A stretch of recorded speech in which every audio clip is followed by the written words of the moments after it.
Well, I always sort of tell people when in doubt, zoom out. So it's more important to start, I think, with the long-term outlook than the short-term outlook because short-term outlook tends to be more important for traders and tends to be noise when you have an investment thesis. I believe that Bitcoin, like many are seeing now, is a form of digital gold. It's a store of value and effectively is a hedge against bad behavior by governments and central banks who we know will continue to endlessly print money until there's no value left.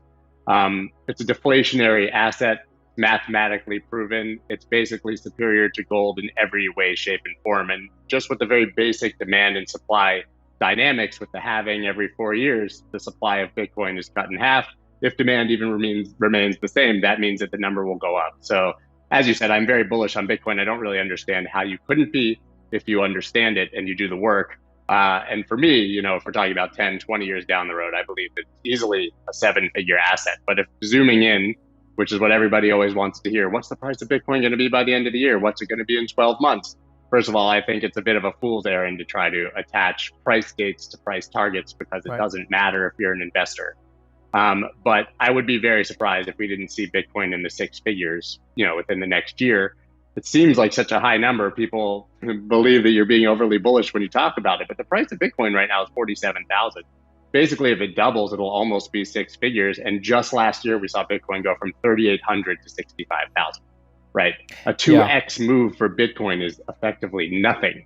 If you consider that it's a store of value, then you got to ask yourself the philosophical question of why it would need to move that much over the next year or two or even 10 years. Why does it need to rally to 6 or 7 figures? Why can't it just stay at current levels, climb at the pace of inflation, well, let's say, and that'll be sufficient as a store of value for most people, right? Sure, but if you consider that, I mean, what will be the multiplier on the price of goods in 10 years if governments continue to print money at this rate? Well, 5 times?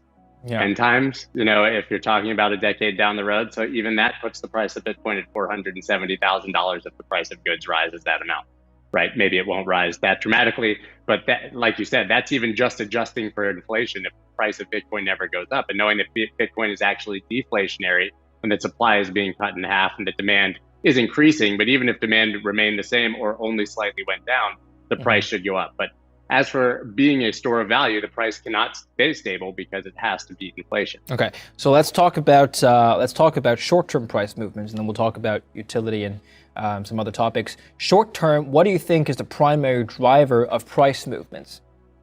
Well, Bitcoin maximalists will probably think I'm a heretic, but it's traders.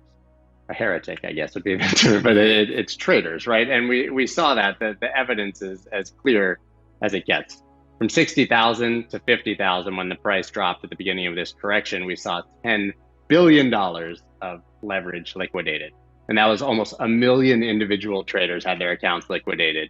So, you have this small move and then you have this cascade of liquidations because people are over leveraged and it rinses the leverage out of the system.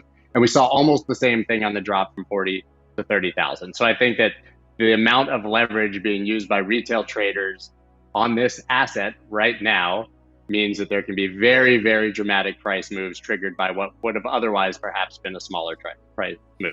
I think that Bitcoin is the only free market on the planet, and that if you want to talk about manipulation, take a quick look at the stock market or any other legacy market. We have governments literally printing money to buy the assets to artificially inflate the price of those stocks and assets. It's absolutely absurd. That is the definition of manipulation.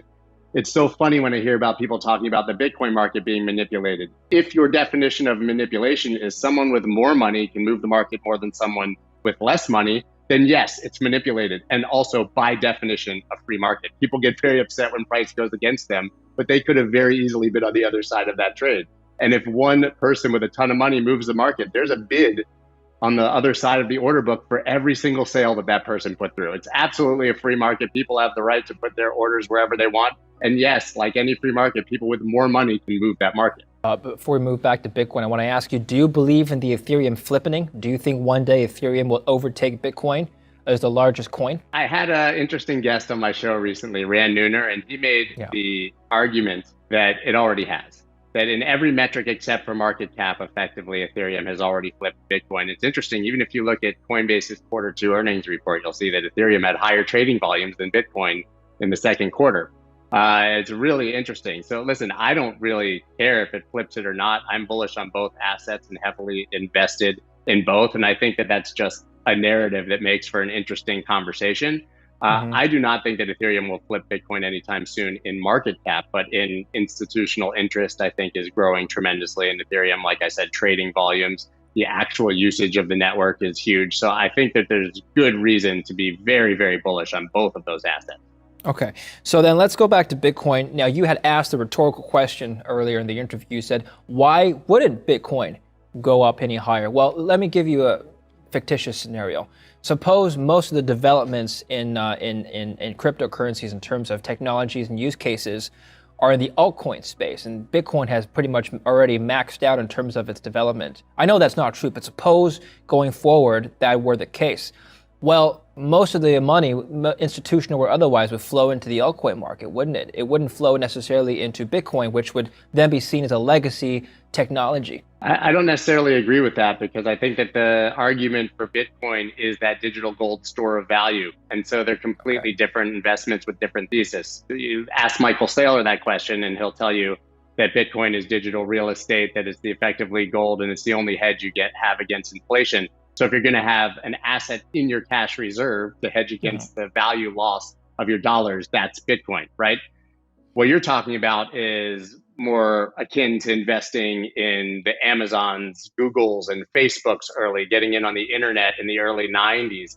And I think that that's what you're looking at with Ethereum and altcoins. I think it's a completely different investment thesis, and I think both will get their allocations. But I think Mhm. still at the very core, the asset that institutions are going to be most interested in is Bitcoin because it's a proven hedge and store of value. Let's talk about your bull case then. You mentioned six-figure Bitcoin and seven-figure. Let's start with six-figure Bitcoin first. What's going to get us there? I mean, that could happen with just retail. I don't even think that we need a catalyst. I think that just a few more institutional buys and retail FOMO being sort of reinvigorated and we get to six figures. Like I said, it's only a 2x basically from here to 100,000. That's a small move. That's less than the average of Bitcoin's yearly movement upwards, right? I mean, it does better Yeah. than 200% every single year.